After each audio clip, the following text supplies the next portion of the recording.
Hola, hola, hola, bienvenidos a un nuevo programa de Legalmente Hablando. ¿Sabes que es nuestro quinto programa?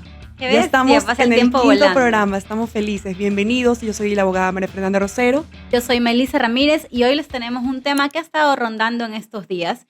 Días pasados murió O.J. Simpson, así que en nuestro Instagram, que nos tienen que seguir, pusieron por qué no hablamos de este juicio que fue tan impactante. Como para darles un poquito de contexto, año 1994, el exjugador estrella del fútbol americano de la NFL, O.J. Simpson, un referente y héroe de la comunidad afroamericana, fue detenido y juzgado por el doble asesinato de su ex esposa Nicole Brown y su amigo Ron Goldman.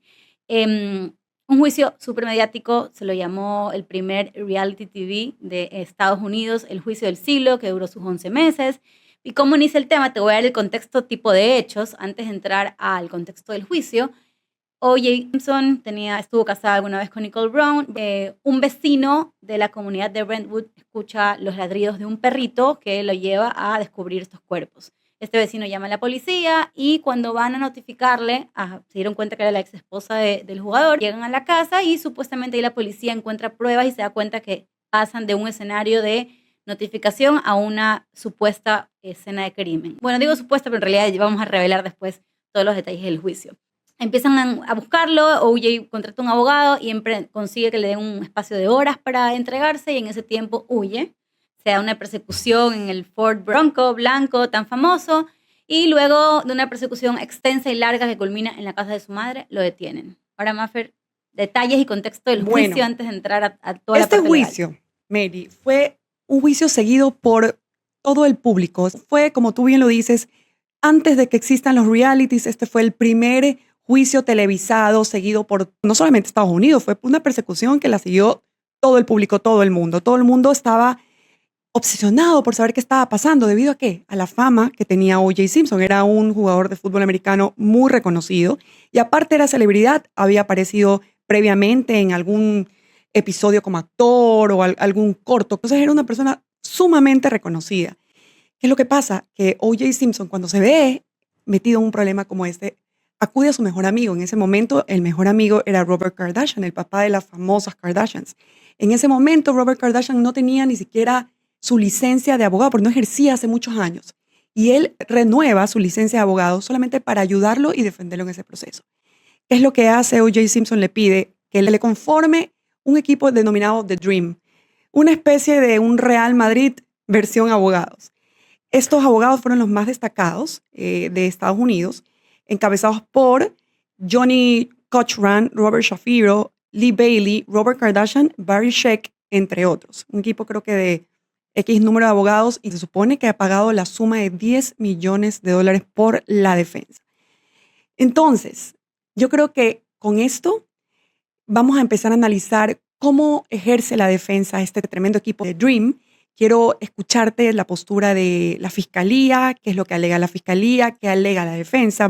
Entremos un poquito en contexto. Perfecto. A ver, yo voy a hablarte de la parte de la fiscalía. La fiscal se llamaba Marcia Clark, que de hecho se la conoce como Clark, pero tenía otro apellido que ya después por los medios se la quedó como Marcia Clark, con el adjunto que era Christopher Darden. De hecho, la fiscalía en las partes iniciales del juicio pierde al fiscal adjunto por un ataque cardíaco en una de las cuestiones del jurado y entra este fiscal adjunto, Christopher Darden, que era afroamericano también, para alegar lo que para ellos en un principio era un juicio regalado. O sea, ellos tenían las pruebas, decían esto es piece of cake, lo vamos a ganar, no hay otra forma. Creo que fueron muy confiados. ¿Qué argumentos o qué pruebas tenían ellos? Tenían los guantes que fueron encontrando, un guante en la escena del crimen donde estaban los cuerpos y un guante que estaba en la casa de O.J. Simpson.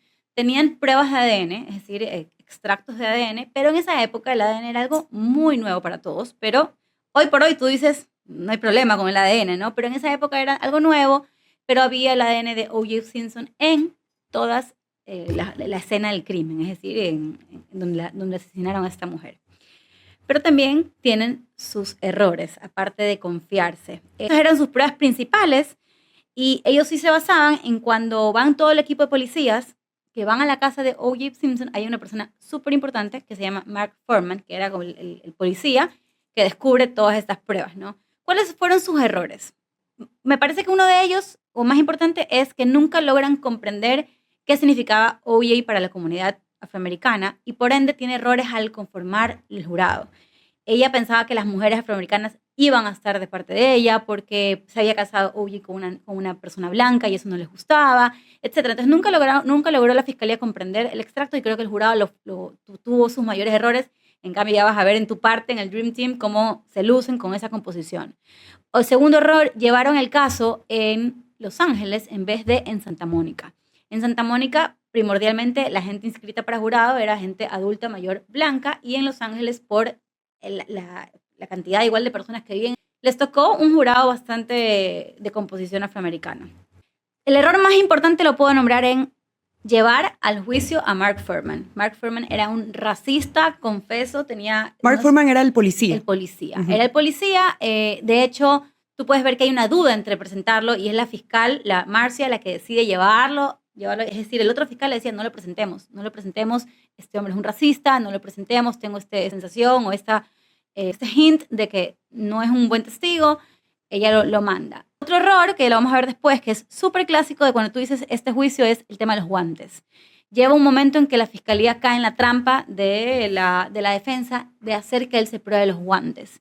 Y estos guantes de látex, que no es lo mismo, lo prueban con unos otros guantes que tenía adentro, como estos de plástico para no tocar la sangre, nada de eso, se los prueban y no le quedan. Y ya vas a ver tú la frase célebre, lo vamos a ver más adelante contigo, qué hace y qué argumenta la defensa.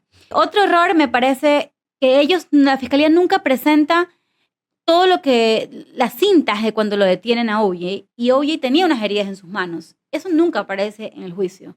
Todas esas veces que se contradijo y dijo en la primera versión cómo se hizo, que se cayó de tal lado. Después 3 veces cambió la historia de sus heridas y nunca pudo determinar por qué, porque en el sitio había sangre de OJ. Me parece que tuvo también un forense muy débil para demostrar lo que es el ADN. Es como cuando empiezas a hablar de cosas tan técnicas, el jurado se perdió. Aquí es el jurado, no estamos hablando de un juez. Es un jurado que es una persona y no entendió nada de lo que le dijeron del ADN. No había esa certeza. En un momento la otra parte le preguntó, pero el ADN lo pudieron como haber trasplantado de aquí para allá y él fue súper vago en la respuesta. Entonces, una prueba que es tan contundente como el ADN fue casi invalidada, es decir, por el jurado. Y bueno, también no alegar los abusos anteriores que se habían dado. En una parte salen cintas en el medio, porque como este medio se hizo tan público todo este caso, los medios también rebuscaban su propia información contra los abogados de tal parte, contra la fiscal, o sea, era una guerra.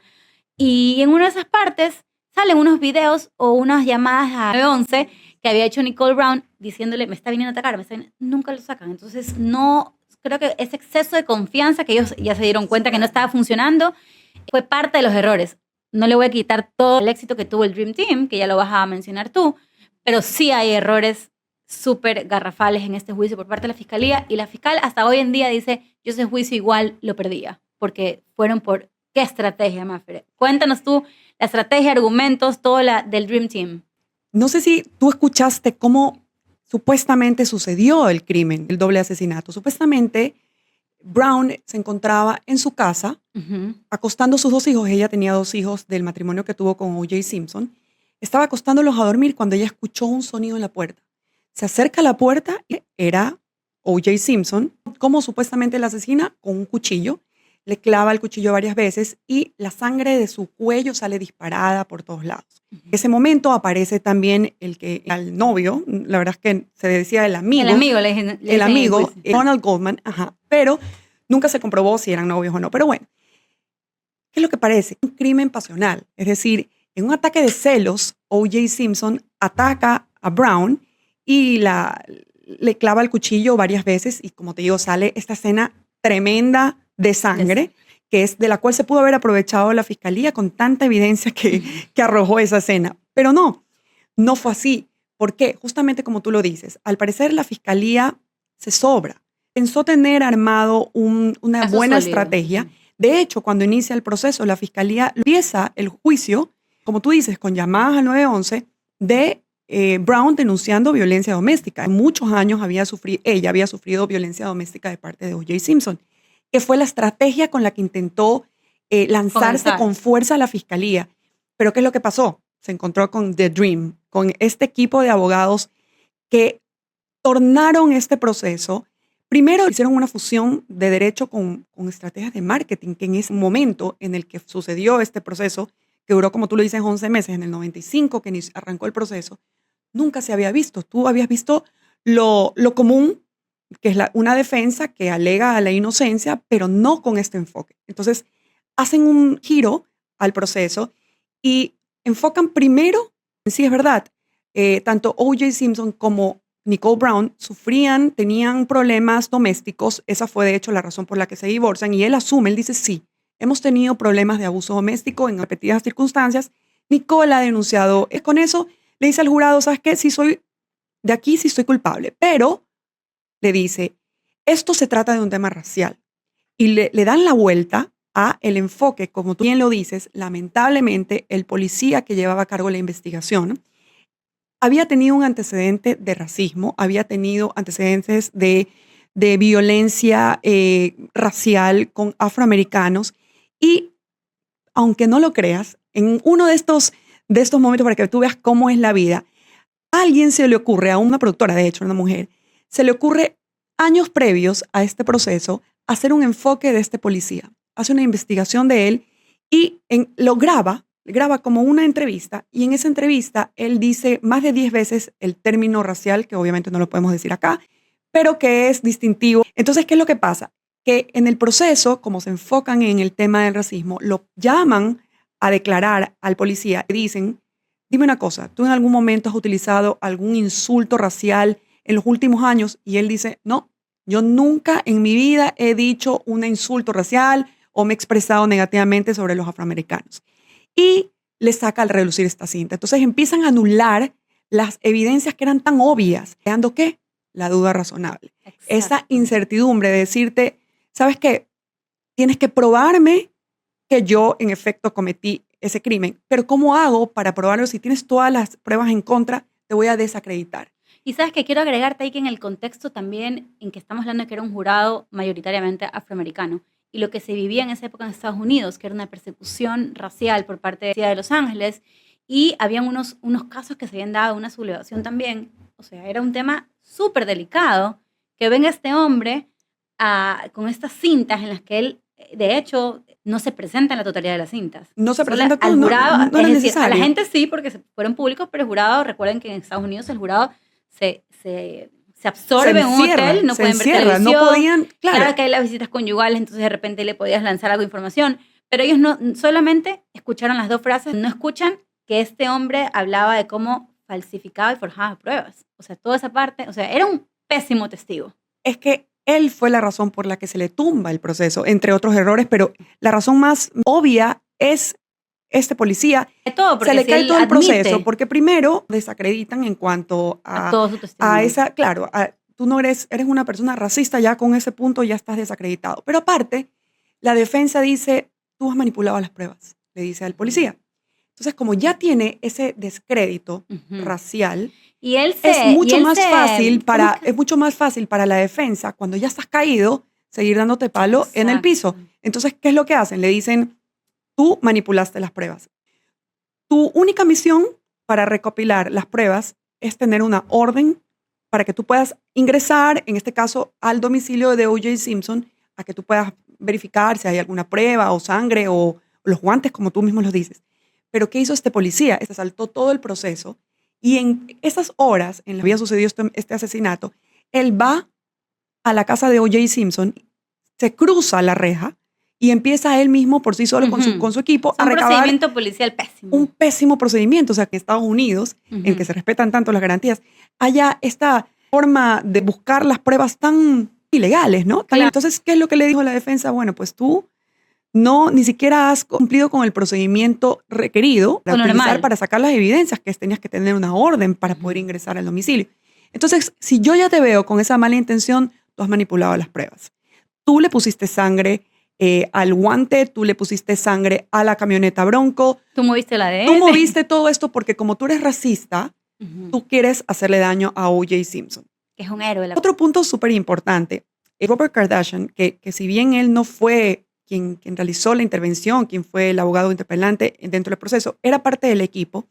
Se dice que al momento en que O.J. lo convoca, le dice, bueno, pues organízame este dream, O.J. era una persona que estaba rodeado por mucha gente blanca. Tú lo veías en fotos con, Ajá, sí, con sí, sí. Bill Clinton o con quien sea, me voy a inventar, con Donald Trump, ¿ya? Que tenía una vida alejada de la comunidad afroamericana. Una vida completa. Él no era una persona Sí. afroamericana que tú lo veías con gente afroamericana, no. Él era una persona que se codeaba mucho con gente blanca. Ujú. De hecho, Nicole Brown era blanca, Ujú. rubia. Entonces, lo primero que hizo Robert Kardashian, que de alguna manera pudo gestionar o manipular también la percepción de este público, fue cambiar todas las fotografías que se encontraban en el domicilio de O.J. Simpson, poniéndolo Creo abrazado que eso lo con hizo Johnny gente, Cochran. con Robert Kardashian, abrazado Claro. con gente Hasta los cuadros, le afroamericana. pusieron Los cuadros. adornos de la comunidad ¿Para qué? afroamericana. Para que la gente afroamericana, que es la población en Estados Unidos, diga, Ujú. Para que el jurado, porque el jurado y visita el jurado, la casa. claro, Ujú. que digan, él es uno de los nuestros. Claro, exacto. Entonces sí, él sí. está siendo juzgado aquí Está. por raza, exactamente. Fue increíble esta estrategia. En un proceso, la defensa tiene que basarse o ver cómo se las ingenia, ¿no? Para O sea, tener el equipo legal de él superó completo toda estrategia de la fiscalía de cada uno de los personajes que tú mostraste. Tenía su antecedente. O sea, Lee Bailey había sacado tantos juicios penales. Kardashian era el que estaba como por amigo, pero es digamos, el que siempre estaba del lado de su amigo. de su lado, claro. Shapiro, que empieza como el Shapiro. abogado principal, y luego lo reemplaza Johnny Cochran, que era como un referente como defensor de los derechos de los afroamericanos. Entonces, ¿qué pasaba? Que tenía un equipo que lo primero que hizo fue desacreditar a la fiscalía, desacreditar a la policía, desacreditar la evidencia que ya decía que había sido manipulada. Se enfocaron en el tema del racismo y O.J. Simpson era una celebridad amada por la gente. ¿Cómo puede ser posible que él, que es una persona que ustedes tanto admiran, tanto quieren, va a cometer un crimen de tal magnitud? Era impensable que O.J. Simpson... Y la prueba madre, el guante. La prueba madre, con su frase madre, la que fue reconocida hasta la fecha, todavía se conoce. If it doesn't fit, you must acquit. Si no encaja, debes absolver. Ese eslogan del proceso que pegó, que quedó y que hasta la fecha la gente lo repite. Como que yo he jurado, así como que, es verdad. ¿A qué se referían? Se referían al guante. La fiscalía en esa trampa. Cae en la trampa porque en un paso muy arriesgado le dice a O.J., pruébate los guantes.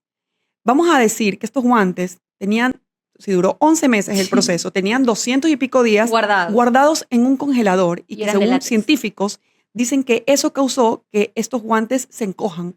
Entonces, cuando le dicen pruébatelo, se arriesga a la fiscalía y él obviamente no los podía tocar, se pone unos guantes de látex abajo, agranda la mano, intenta meter su mano y obviamente el guante no cedía, el guante que ya estaba encogido y no le quedaba. Y la sonrisa de O.J. Simpson cuando intenta ponerse y dice, no. Y el equipo, a mí me encanta ver qué van haciendo los abogados. Y dice, como los abogados metieron gol. Golazo. Con esa prueba, todo el jurado dijo, ¿sabes qué? Este hombre no fue. Se los puso el policía. ¿Tú sabes de quién se sospechaba que había supuestamente cometido este crimen y que también utilizaron mucho rumor? También. Pero esa fue la estrategia de los abogados. La estrategia de los abogados. Es eso, decir, ¿pero quién fue? Claro, ¿quién fue? ¿Por qué? Porque no encontraban el arma. El cuchillo nunca lo encontraron. Decían, y entre los rumores que se escuchaba, es que supuestamente había sido uno de los hijos de O.J. Simpson el que había realizado esos crímenes y que O.J., por protegerlo, había asumido el protagonismo de Pero eso fue rumor, porque ya no salió en el juicio. En el juicio los abogados lo que alegan, pero ¿quién fue? Introdujeron el tema de la droga. Como que el tipo de corte que se les hizo a las víctimas, a la pareja, se llamaba Colombian Style. Tenía como un corte colombiano.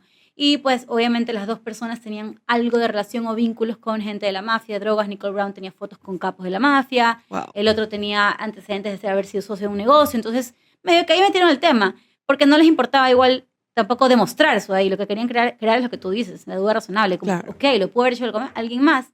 Y la policía nunca se enfocó en otras teorías y eso es lo que ellos aprovecharon para decir. O sea, ustedes se aprovecharon de esas estrategias ilegales para recolectar pruebas en vez de descubrir quién fue. Verdad, bueno, no sé si hayamos sido claras en lo que es la duda razonable para las personas que no conocen ese término. Se trata de la incertidumbre.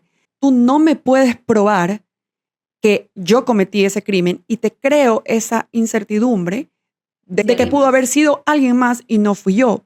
¿Y cómo se da el resultado? ¿Cuál es la sentencia final? ¿En qué acaba? La sentencia Tenemos final, los argumentos de las dos partes. La sentencia final, el jurado decide declararlo no culpable, inocente de los 2 homicidios a los que se le acusaba.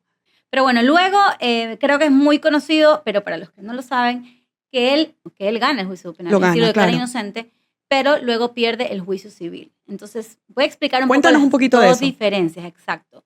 Tras perder el juicio penal, la familia de Ron Goldman decide llevar esta demanda en el ámbito civil y solicitar que se lo juzgue por homicidio imprudente. Aquí hay un cambio, porque el otro era asesinato en primer grado y aquí lo acusaban de homicidio imprudente. Siempre hemos escuchado de que nadie puede ser acusado 2 veces. O sea, siempre has visto las películas del Double Jeopardy, nadie puede. Pero una de las excepciones en Estados Unidos es que puede ser juzgado en el área civil y en el área penal. Entonces, en este caso, iban a enmendar tantos errores de la fiscalía. Porque en Estados Unidos no hay la acusación particular. Es decir, no es que la víctima o la familia de la víctima puede poner un abogado. Ahí solamente es la fiscalía defendiendo el caso. Es como que O.J. versus the people. Pero en la parte civil, pues ya se iba a poder enmendar todos estos errores que había cometido la fiscalía, presentar a ese testigo. Entonces, quiero decirte las diferencias de por qué pasa en uno, qué pasa en el otro y por qué en este sí lo ganan.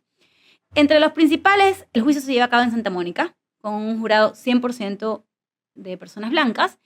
No fue representado por el Dream Team. Se sabe que hubo problemas entre los abogados, o si no le hablaran con pagado completo. Quién sabe por qué, pero ellos no son los abogados en el juicio civil. No presentan a Mark Fuhrman, que tanto daño les hizo en el juicio. Obviamente no le hicieron probar los guantes. Y que es diferente, que tú lo comentaste, en el juicio penal tú tienes el tema de la duda razonable. Tienes que demostrar, o sea, que haya certeza absoluta que fue esa persona. Y si hay una mínima duda, tienen que declararlo inocente. En el juicio civil no es así. Tiene que haber una certeza mayoritaria, es decir, que prevalezca que la mayor parte de la prueba te hace culpable. No es el 100% como el tema de la duda razonable.